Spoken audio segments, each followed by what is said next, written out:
की विरोधक त्यांना त्यांच्याकडे दारू पिऊन माणसं पाठवतात, त्याचा खुलासा जाऊनच केला.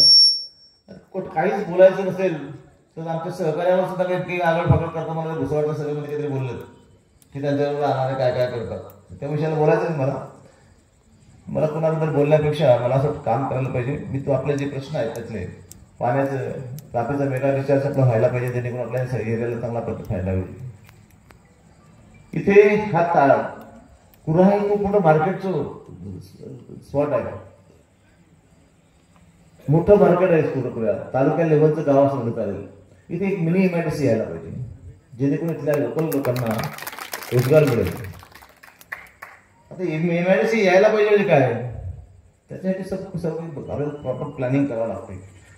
काय होतं तर डिक्लेअर केलं म्हणजे झालं असं नाही, त्याच्यासाठी तुम्हाला फॉलोच घ्यावा लागतो. एक मॅनेजमेंट असायला पाहिजे माणसामध्ये. आपण म्हणतो त्याला सांगितलं म्हणजे संपलं असं नसते, त्याचे फॉलोच घ्यावा लागतो. आणि मला वाटतं आपण नेमके नेते फॉलोच घेण्यामध्ये कमी पडतात.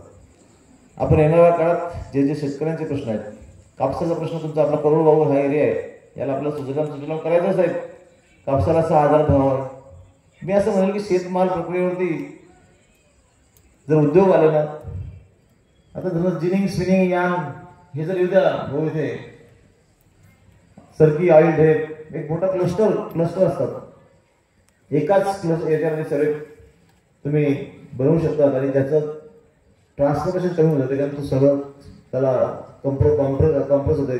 जर तो त्या गटाचा डायरेक्ट यान झाला, धागा झाला म्हणजे तो ट्रान्सपोर्टेशन कमी होते, त्याचं खर्च बनतो. असे चांगले प्रोजेक्ट इथे येऊ द्या.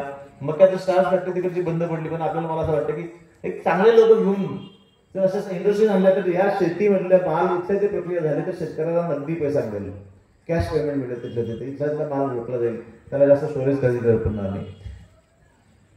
केळीवरती प्रक्रिया करणारे उद्योग यायला पाहिजे.